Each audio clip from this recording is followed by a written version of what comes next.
Oh, another week, another preview. But here's Ari from Blue Abroad and the Besties.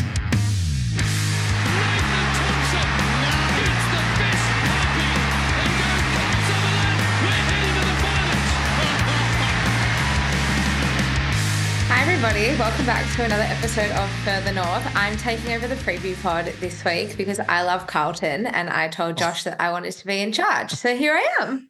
If we compromised and did what Marnie wanted, the usual compromisation, Yeah, which is it's the good. best compromise. Yeah. 100%. So yes, we do have Carlton this week. Very exciting. Second time we played them this year. I think I'm the only person that's probably excited about it. I think everyone else just wants it to be over and done with. Any North fan anyway. And so I thought there's only one person who we could call upon to help us preview this game, Ari from Blue Abroad and Carlton Besties, and arguably the third biggest Charlie Comben fan aside from Josh and I. So who better to have on the pod than Ari? Welcome, Ari, to Further North. Thank you very much for having me. I was going to say we can just spend 40 minutes talking about Charlie if we really wanted. I'm so on board with that. Good call. So on board with that. Before we do start, I just want to say this is not Ari's first time on the podcast. No, it's not. That's a great call. That's a great call, but it's not. So, Ari, do you want to talk about the other time you've been on Further North? It was after your West Coast win, wasn't it? Yeah, after the West Coast game. I sent in a voice note, very hungover on the Sunday morning, and they got played. So that's my claim to fame. I was happy with that. Yeah, no, it was a really great debut, and it's going to be hard to beat, but I'm sure you'll give it your best shot today. I'm not violently hungover today, so it should be far more. That's a good start. That's a really good start. Yeah, great, awesome. Yeah, awesome, terrific. All right, well, let's talk about. Do you want to talk about North, Josh, and about Carlton? Like, what do you want to do here? I'm not used to being in control. I'm just winging it. Well, I think. Well, look, this is a weird situation for me as well. If you're really giving me a choice to talk about North or Carlton, as the person who started this podcast, Marnie, if I chose the Blues, I think I'd be chased out of town with pitchforks. So, look, if you're really giving me that choice, and thank you for swinging to me here and letting me choose something. Let's talk about North. I think that's kind of why we're here. I love North, so let's talk about a team with blue and white as their colours. Yeah, great. Okay, well, let's talk about North. So obviously, we've had a really, really good response since the bye, and we faced an out-of-form Sydney last week and got hammered, and now we're about to face a somewhat out-of-form Carlton. I don't think Sydney were really playing that badly. They just lost a couple of games, which they haven't really lost many games this season, obviously sitting pretty far ahead on top of the ladder. Carlton's in a similar position. Carlton's lost their last couple of games, not very good in Sydney against the Giants. But then I was sort of reading a bit about the game against the Dogs, and I watched the game. So, and Ari, obviously you were there. I feel like I've totally just changed the script, by the way. We're not talking about North at all. Great start. You can tell this is not my forte, right? I'm main pod energy. Marnie's a passenger princess. I drive this train usually. No, I'm getting there. So I don't think the performance against the Dogs was that bad for Carlton. Obviously, Charlie Curnow kicking 3 goals, 7 isn't really going to help when you go down by 15 points. But I think a lot of the commentary was just it was a solid performance, just the Dogs were better on the day. Are you obviously there? Like, what did you think of the performance, and how do you feel now coming up against North this week? Yeah, it was a really weird game to go to because I think we all expected the kind of response from the previous week. It started so well, 8 goals I think it was in the first quarter against the Giants, and then we copped like 15 out of the next 17 goals, which is real calm 2018 areas, which was a nice throwback, which is terrific. But yeah, it was a bizarre game against the Dogs because it felt like we worked so hard for our goals and then we just kind of gave it to them on a silver platter every single time they went inside 50.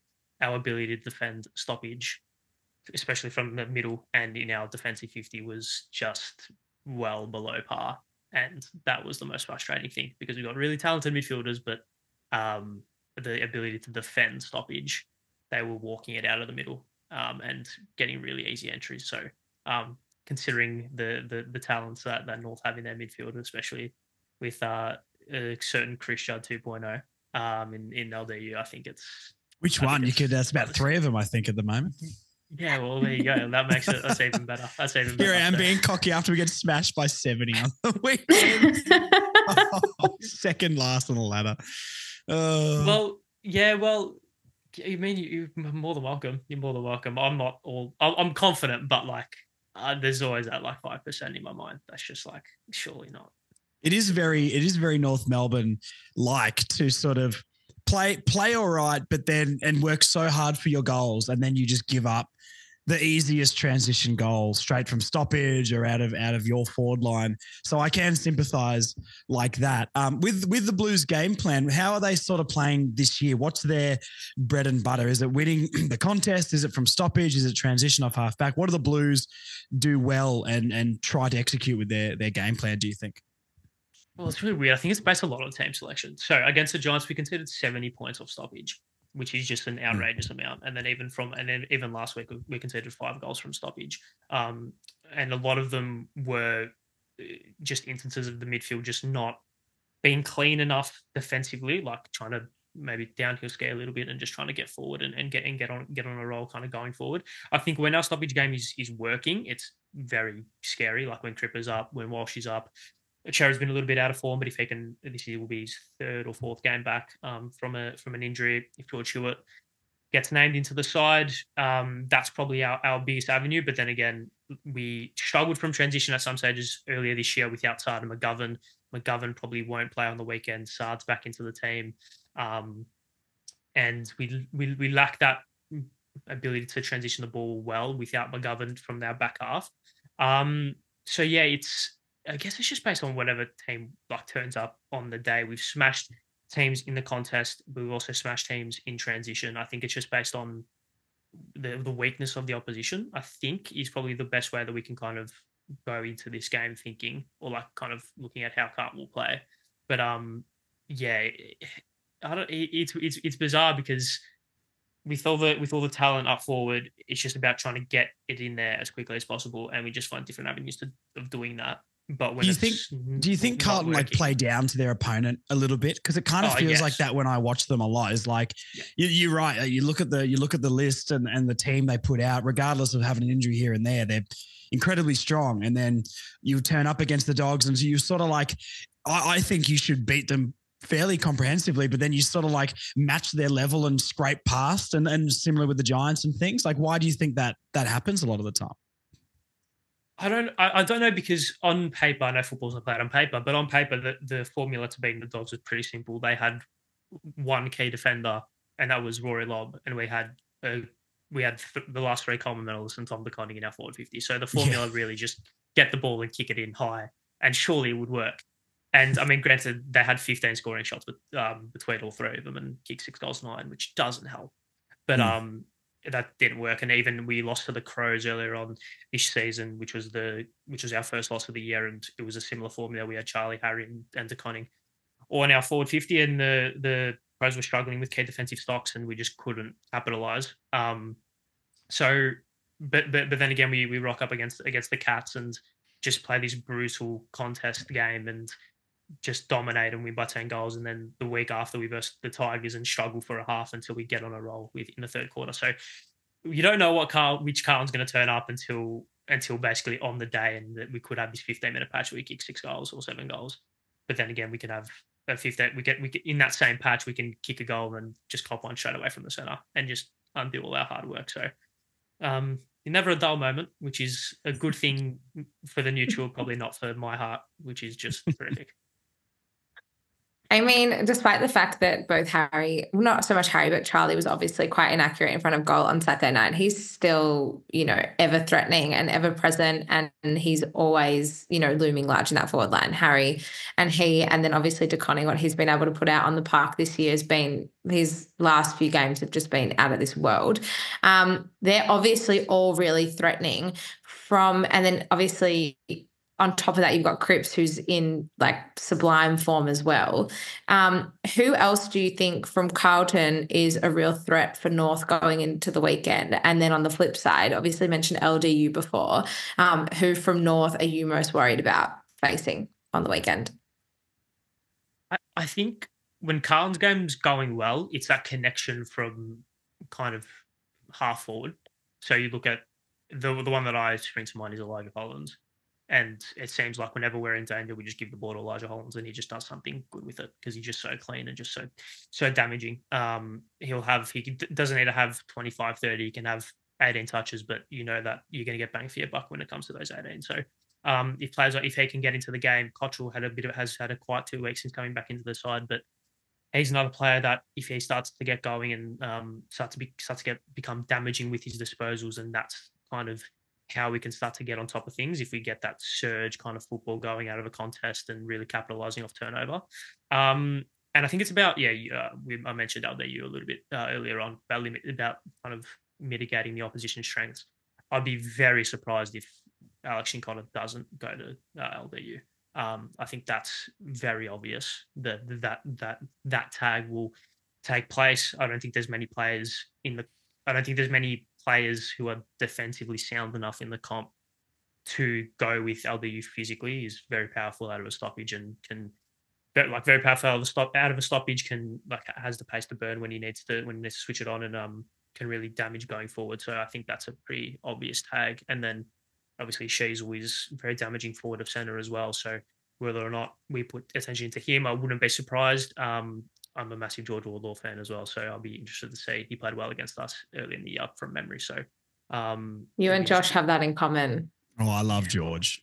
Yeah, who doesn't, right? Who doesn't? It'll be interesting to see if something happens with him. But and then obviously the Nikolaki matchup forward of center for us will probably be Wiedering, and Carlton and Nikolaki have some history when he tried to assassinate Lewis Young a couple of years ago, which we don't forget about. But it'll be interesting. We also don't forget him kicking 7 against Wiedering in 2021. But we don't that literally was probably the difference between Wiedering making the All Australian that year as well and not. So yeah, we'll take that. We'll take that one. Robbery, absolute robbery. I blame David Teague heavily for that. That's just the easy way out, I think. I think it's more fact than anything. I think it's more fact. All right, guys, calm down. Get out of it. So I think Wiedering's been very good one-on-one contests this season, so I'll be interested to see how Larky can match up, because he's a very unique forward, Larky, I think, in comparison to other key forwards in the comp. No, yeah, I think Larky, even though we had a bit of a dog day last weekend, he still managed to present fairly well with poor inside 50 entry. That's been most of his career, to be fair, but he seems to be better at clunking a mark, especially after the bye. Seems to be going a bit more confident, so it'll be interesting.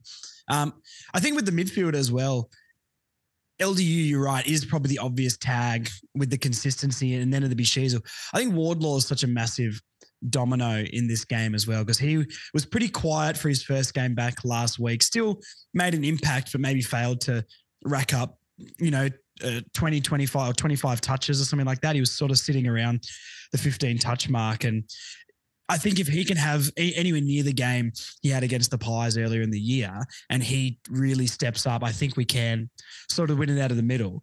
That's probably the way I feel we can exploit you, from a team scheme sort of way. What is something that you think Carlton can exploit North for, just as a team?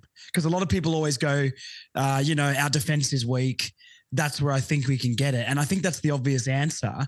But have you got something else maybe a bit more in depth to throw at us? Because our defense has been pretty good, apart from last week, obviously, coming out of the bye, and your forward line on its day is the best there is. What's the number one way you reckon the Blues can exploit North Melbourne and win the game? I think this game, because I think contest-wise it should be relatively even, and I think because of our smash against the Giants, smash last week, I think a lot of attention will be put into that from Michael Wilson, the coaching staff, especially on the defensive side of things. So I think that will be a relatively even kind of facet of the game. I think it will be scoring from turnover. If we can put pressure, especially in the forward half, not allow a North ball to really come to the fore in this game. And then we can just put pressure coming out of when you guys come out of our forward 50 and really capitalize off turnover, because I think still aside, like from the kind of external, still aside, that's really learning a game plan. And there's obviously you're not fully formulating your game plan in your play, still trying to flow into things and really synergize with each other. So I think it's just about disrupting the rhythm as much as possible, and just trying to capitalize off turnover, because our pressure last week as well was pretty poor. So I think that's something that, with a couple of inclusions, hopefully should be fixed, and that'll probably be our biggest avenue. Marnie, let me throw the next one at you then. What's the number one way you think North can exploit the Blues? Well, I guess as Ari sort of mentioned earlier, they couldn't really defend stoppage very well over the last couple of weeks. And we think that our midfield, when it's on song, is definitely almost always the better on the day. The synergy that we have between Sherry and the midfielders, we seem to be able to win the ball out of the middle pretty well, especially I think post-bye North Melbourne is sort of what we're really looking at the moment, with the exception of that game against Sydney last week. So in my opinion, that's probably where we should be able to try and get on top.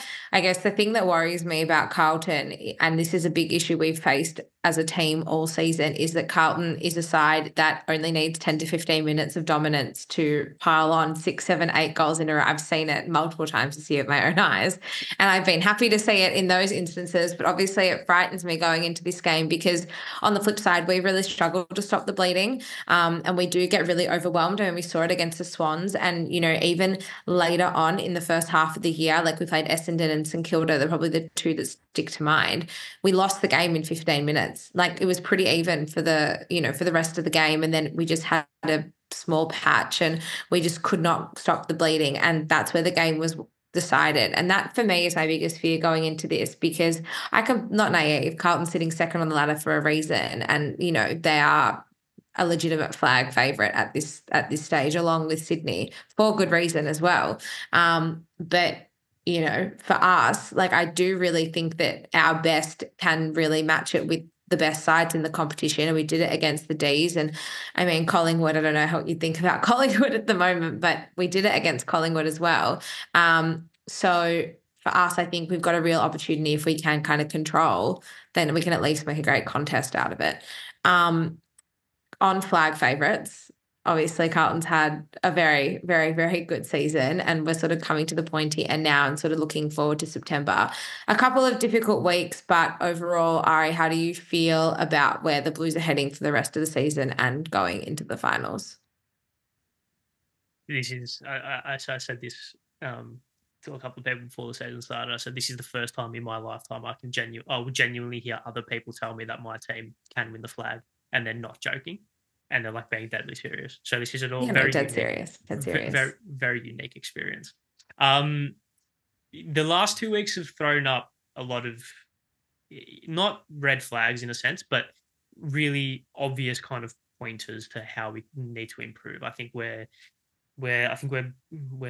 bottom 4 or bottom 6 in terms of points against for the entire year. So our defense hasn't necessarily been overly good. And we're 17th in terms of stoppage score differential. So, stoppage scores against. So we can see it out of our stoppage, as we've mentioned a lot. So I think they're fixing up that part of our game is going to be very crucial when it comes to finals. I still think we should finish second, barring a catastrophe over the next kind of month and a half.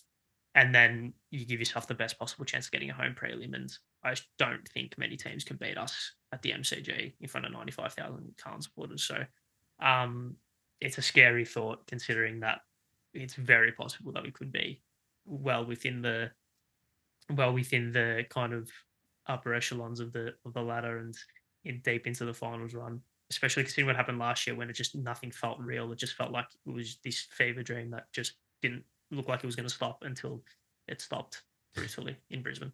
But yeah, we don't have to talk about that, mate. It's okay. Yeah, no, I'd never. Safe space. No. Yeah, I'd never want to tempt fate. I mean, I'd never want to tempt fate. I just want to see how it happens. But yeah, a home prelim. If we make a home prelim, then yeah. How big of a swing do you think it would be? Say it's Swans Blues in the granny, right? I'm not trying to get you all scared and everything. Carlton's winning that. Carlton's winning that if it's Swans Blues in the grand final. See, I disagree so much. I think the Swans are so far ahead of every other team in the league. And I'm on record a lot of the time saying, not that I don't believe in home ground advantage, but I don't think it should matter too much. I think that Carlton have sort of shown a lot of the time that their worst enemy is themselves sometimes in games, and can they perform on the biggest moment? I'm quoted many times on this podcast saying, I think Carlton, there was a famous line from Kane Corns at the start of the year that, Alistair Clarkson's under the most pressure out of every coach in the league and that sort of stuff. And I think that's obviously just a clickbaity headline. You can't say that about the worst team over the last 5 years. I think he's a pretty good coach and we should give him time. My point here is, I think Carlton have the most to prove in the league by a mile, and it's not even close because of the list, because of the expectation, which I think the media and the fans put on them.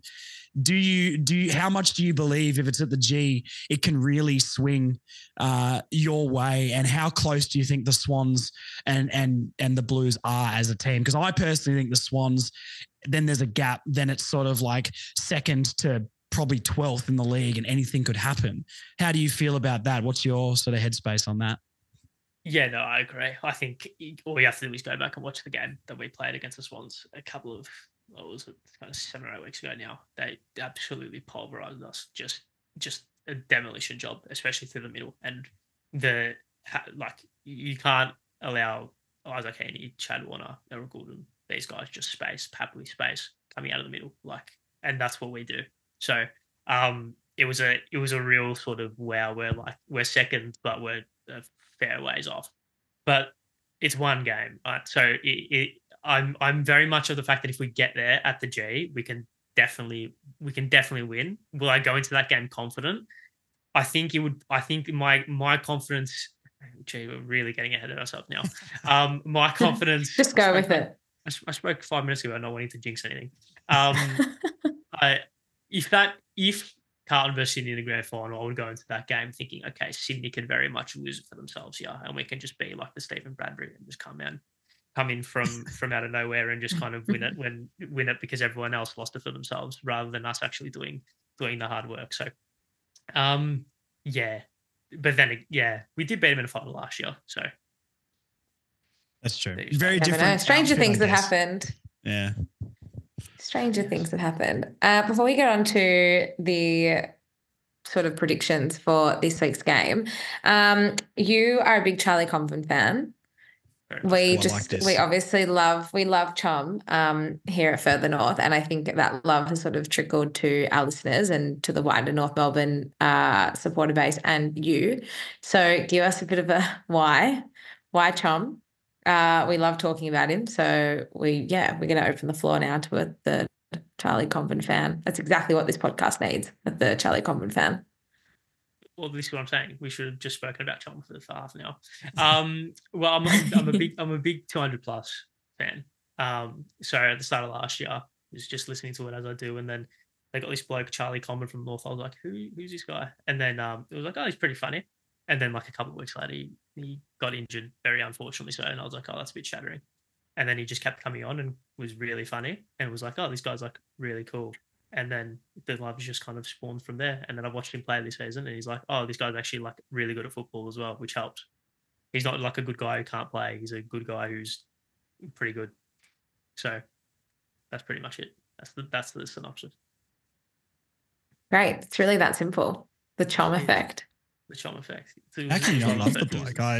He's so nice. I don't know how much you gaze at photos of him, Ari, like I do, but when Marnie was recording the podcast with me a few days ago, I made a comparison that Charlie Comben actually looks a lot like prime Wayne Carey. I was watching a 93 replay on KO because I had nothing else to do. I fell into a hole of North and Hawks in 1993 at a rainy day at the G. And there was a couple of times where Wayne Carey led at the ball and took a mark, and maybe it was just the angle, but geez, they look the same. And I'm not sure. I tried to start a rumor that maybe Charlie Comben is an offspring of Wayne Carey. Have you noticed any of those comparisons? Or now that I've put that in your head, how do you feel? Well, I do get lost in his eyes often. Yeah. How can you not? Yeah. I mean, it's almost dreamy, I think we describe them. Yeah. So, I mean, I'm fully on board with your theory because, yeah, there's a lot of similarities, I think. The football talent as well is one of them, I'd say, as well. Oh, yeah, we don't care about that, though. It's all about how handsome he is. Marnie, do you want to weigh in on that? No, thank you. Oh, okay. I'll leave that one to you guys. Let's talk about predictions for Sunday's game. Obviously, we've already played once, obviously in the Good Friday clash. Carlton won by 11 goals or something like that. I don't know. I don't really want to. It wasn't that much, was it? Don't remember. I think it was something like that. It was a lot. It was a lot. It was a lot. I don't think Sunday's game will be anything similar to that. But then I also thought we'd beat Sydney, so I'm the wrong person to ask. Josh, let's go to you first. What do you think is going to happen at Marvel Stadium on Sunday afternoon? Yeah, we need to get the realistic prediction from the North fans off before we go to Marnie's prediction. I don't see us being able to win this one. I obviously want North to win, and I hope we do them by roughly 100 odd, but I don't know how realistic that's going to be. You've got a Carlton who are coming up. We know what teams can do coming off 2 losses against us, and they're at the top of the ladder, as we've seen last week. You know, I think we get done fairly comprehensively. I don't want to be that guy. God, I wish I could be more positive like Marnie. But yeah, if you really want my prediction, I think it's minimum 6 goals. I think I think we get done pretty easily. I think it's maybe over by the 3rd quarter. If we stick with them, I don't even think anything can happen personally. Carlton on paper are just too good. Even if they have a Carlton-esque day and find a way to not be great, I think they're still going to be too good to let us have a chance of winning the game. My heart says we can win, but I think in reality and the betting and the conversation around the game will show, I think we get done pretty comprehensively, unfortunately. I think it's a 3-week patch we've just got to get through, and then we can play the Eagles and the Tigers and maybe feel better about ourselves. But yeah, this is one I'm going to be watching through my hands, and maybe I'll get a newspaper and cut some eye holes out and not watch it fully because I'm scared. Watch it through. Oh, I get it now. So I was like, just thinking, like this, what mate. are you talking like this, and you're about? like, oh, geez, yeah, okay. Another shot. Wow. Yeah, so that's I'm with you now. I'm with you. Sorry, mate. Yeah, okay, cool. I'm with you. Complex reference there. Sorry, I apologize. It's my simple Delulu brain only thinks one thing, and that's the fact that we're going to win by 6 goals on the weekend. Oh, no. Is that your prediction, mate? Is that your official? Go on then. Tell us yours, then we'll get to Ari. Yeah, we're going to win by 6 goals. Okay. Ari, just go, mate. Look, I don't think North are going to win by 6 goals, put it that way. Which is surprising, I know. Yeah, surprising, I know. Although I genuinely think it'll be a little bit more of an arm wrestle. I feel like we just have this inability to just win games comfortably. It's just the most frustrating thing of all time. I'll go Carlton by, I think it'll be similar to the game earlier this year. We should be an arm wrestle and we'll just slowly kick away. So Carlton by 34. Oof. You can't just say that you don't think Carlton have an opportunity, can't beat teams comfortably and then tip them by nearly 6 goals. I wouldn't say that's comfortable. I would say that's comfortable. Look at the shot he just took, man. Are you going to sit there and take that? I think that's comfortable. I haven't seen my team win. We won one close. Marnie. We're used Bloody to winning games with 4 points. 2 goals is comfortable for us at this point, I think. That'd be the biggest winning margin I've seen for ages. I know the Gold Coast game aside, but I feel like what are the other ones around that?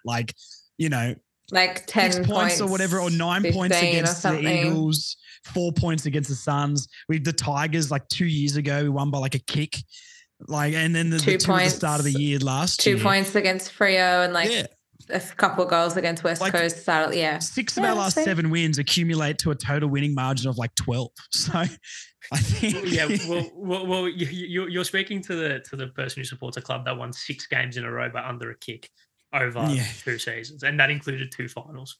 So it's going to be a nail biter.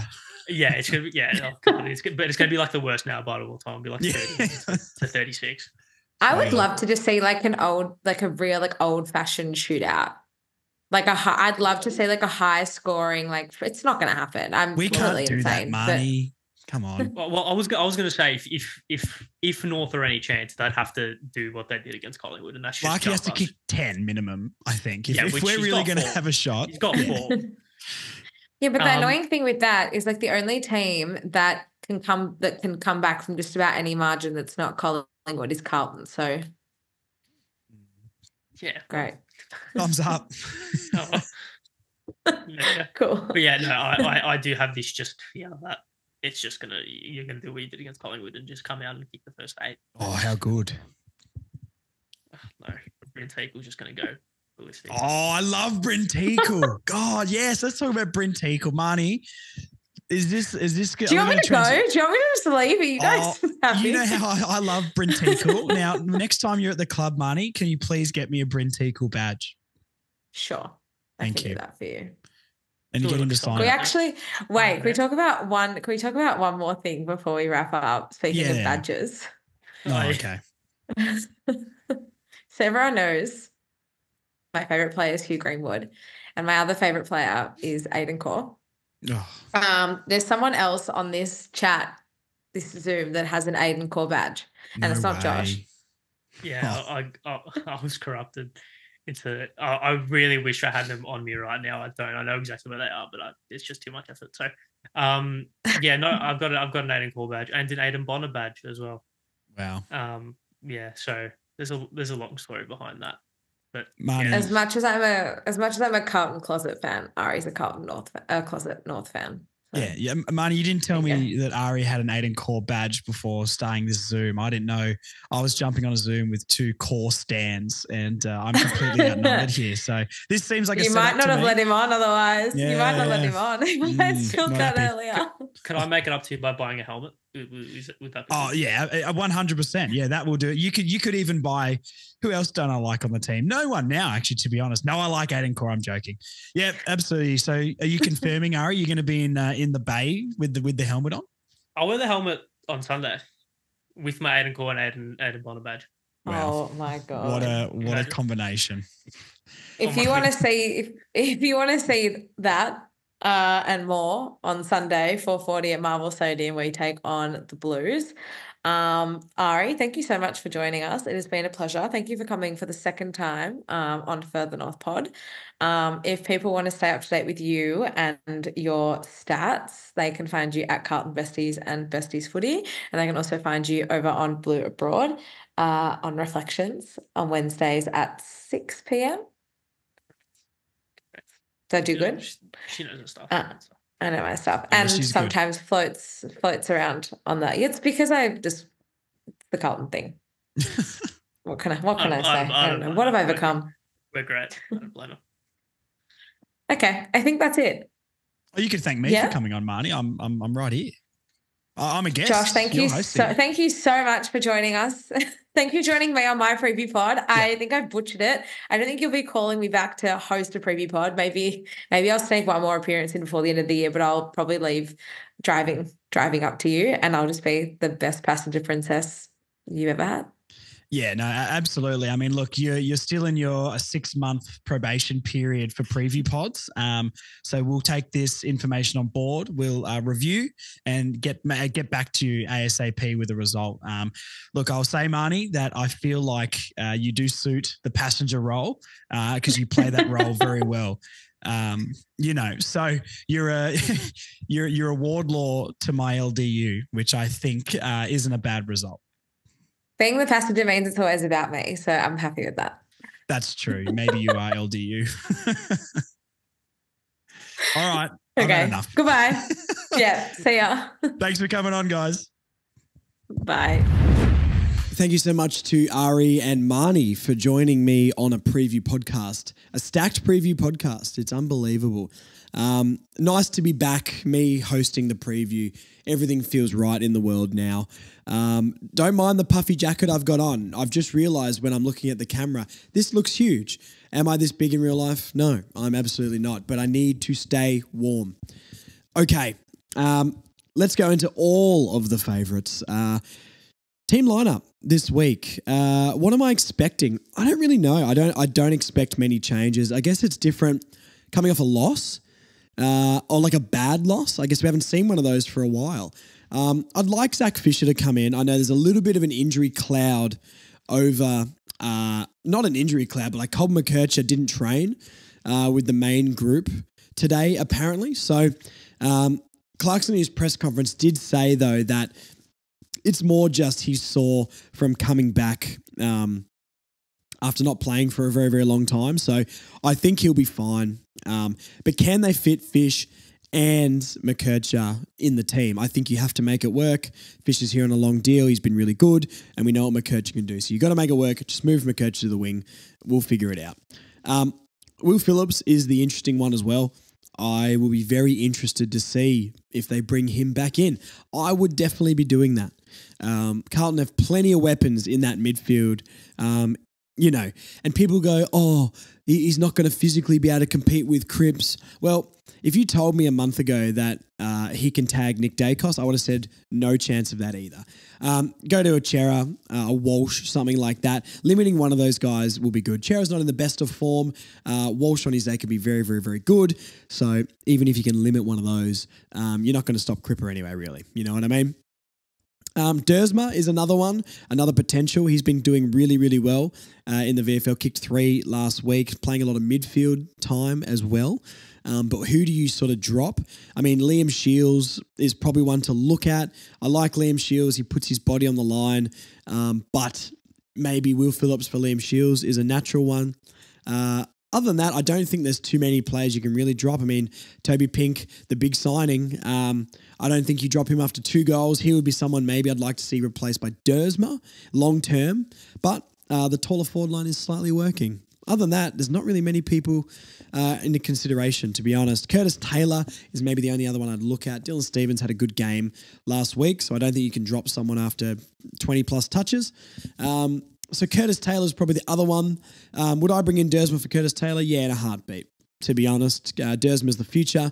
Curtis Taylor, maybe a 1-year deal or something like that. But, I think he's been okay. But he had a couple of games where he looked really good and then has sort of tailed off again, like we've sort of seen in the past. So, yeah, look, potential changes, I'd love to see them, but I don't think we're making 3 or 4 changes after the way we've been playing, even coming off a bad loss, because we just don't really do that.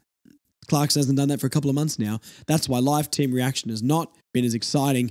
Anyway, let's look at the team.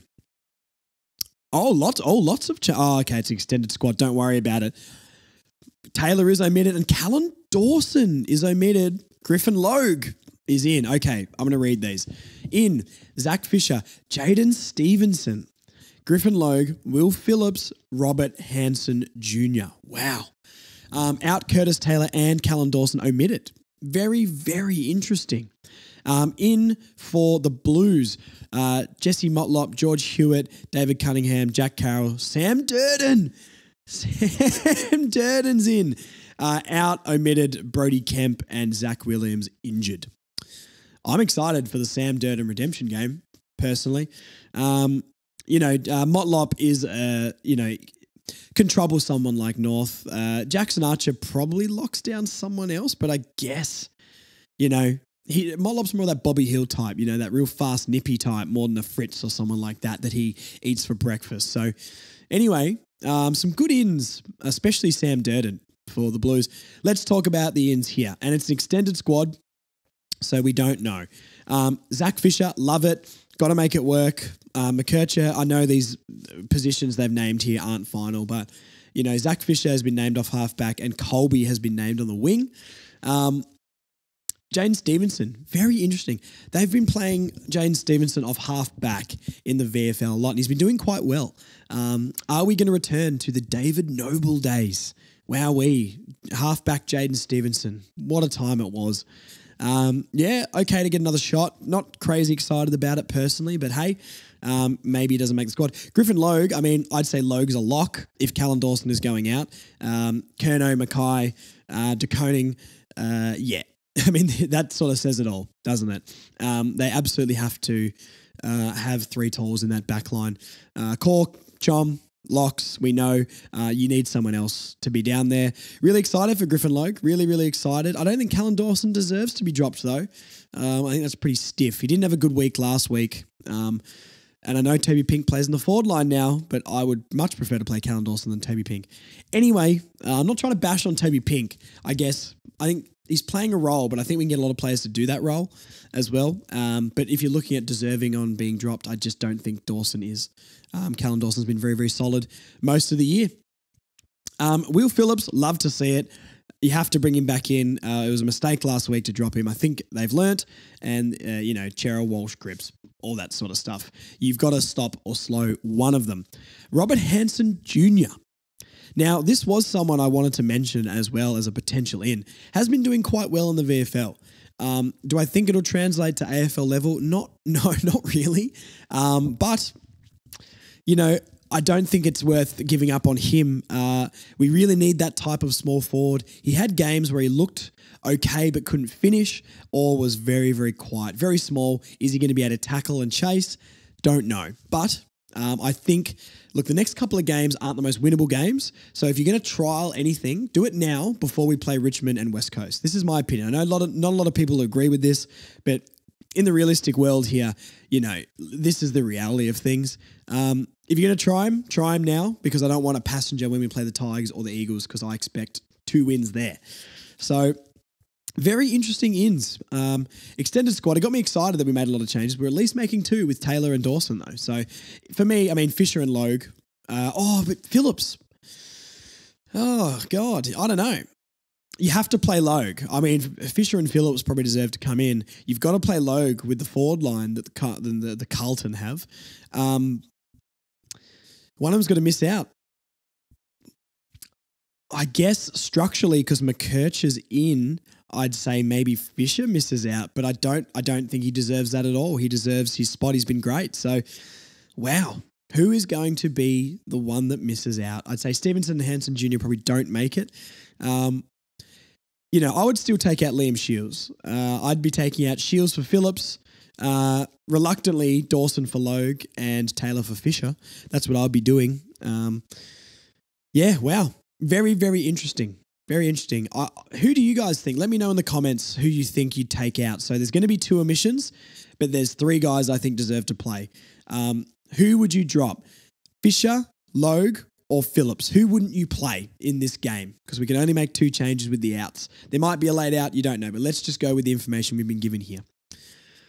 Interesting. A much more interesting live team reaction this week. Fantastic. Other than that, the team is fairly solid. Most people sort of deserve their spot. Teakle had a quieter game, but I fully expect him to sort of bounce back. He loves the Marvel track. We know that. Starred on Marvel Stadium. The King of Marvel, Cam Zerha, what can he do in this game? Terrifying with their forward line, though. Elijah Hollins and Mackay. Kerno, Motlop, yeah, it's good. It's an extended bench, but Matt Owies as well. It's a bit scary. But anyway, hey, we'll beat them in a few years' time. They'll bottle the premiership anyway. Okay, let's go to some news, and then we're going to talk about the barbershop. So, we got a couple of signings this week. Eddie Ford signed a 1-year deal. Now, what was your first reaction to that?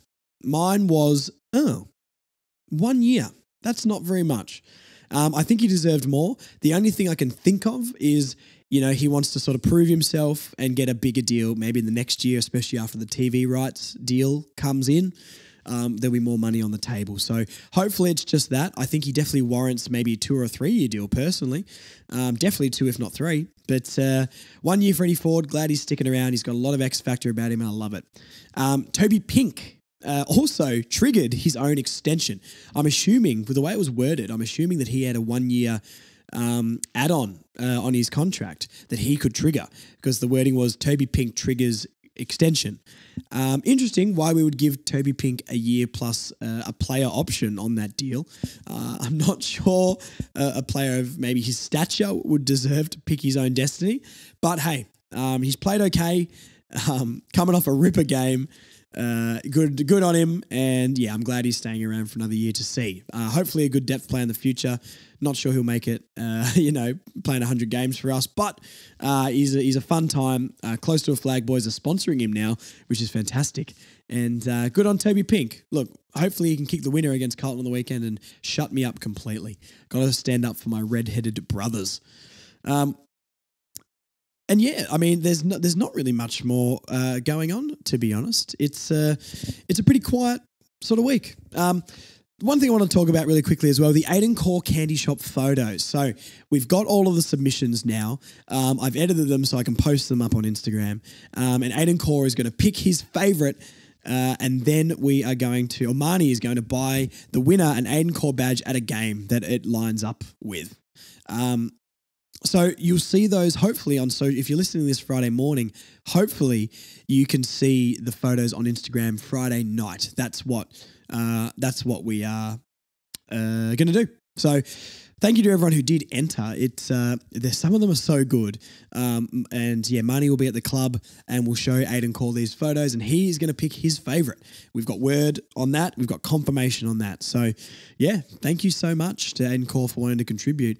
And the winner, who we will try and remember who gave us the photo, will get an Aiden Corr badge brought to you by Marnie Cohen, which that's the best prize of all. 2 Aiden Corr stands. Bind badges together.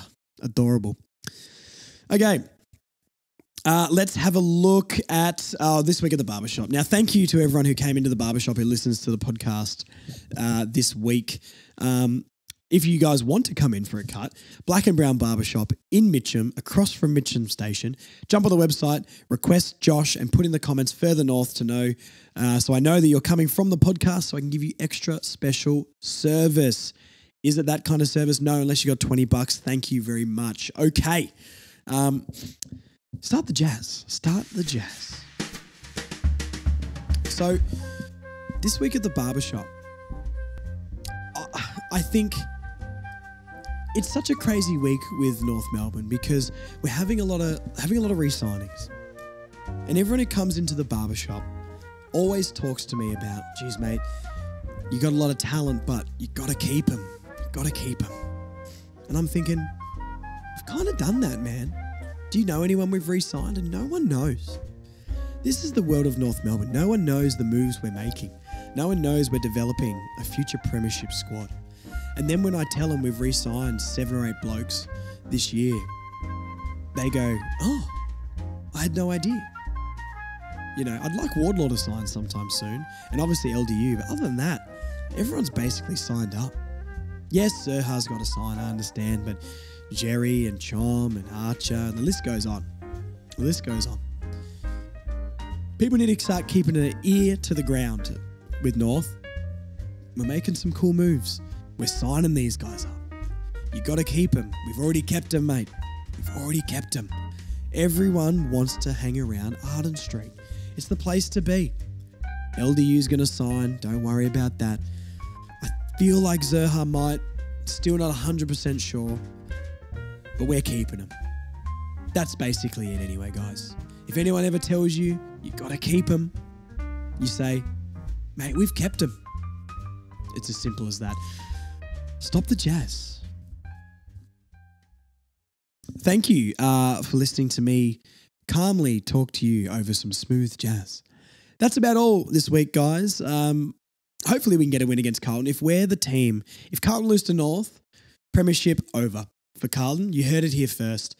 If a team who's meant to be winning a flag loses to North Melbourne, I know we've been better lately, but look, we're last, second last on the ladder. They're second, I think, at the moment. No premiership for the Blues. I don't think they will anyway. I don't think... I made a crazy statement.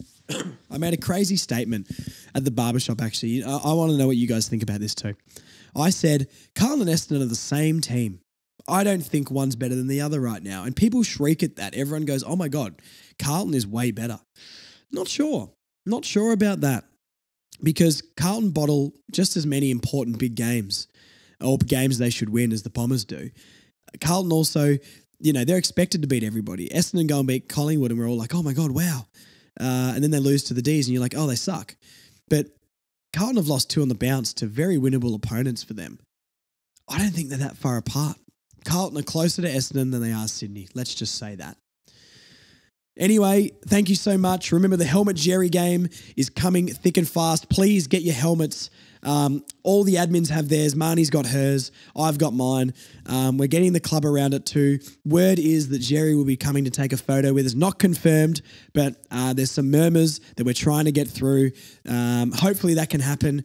And it will, if it does happen, I'd say it'd probably be pre-game. So look, nothing confirmed yet, but that is the plan. Marnie's got, she's got the connections, guys. She rolls with the best of circles and doesn't hang out with me because I'm too much of a common man. But she's working on it. She's contacting people, and we think we're going to be able to make this Tristan Jerry thing happen. Get your helmets. Round 21. Let's all sit in Bay 29. Even if you're not in Bay 29, get the helmets, and we're going to try and all meet up and take a photo with Tristan Jerry. So it'll be very, very, very exciting. And the helmets look good. They're sexy. They're hot. Problems with the missus? Chuck the helmet on. She won't be able to keep the hands off ya. Trust me.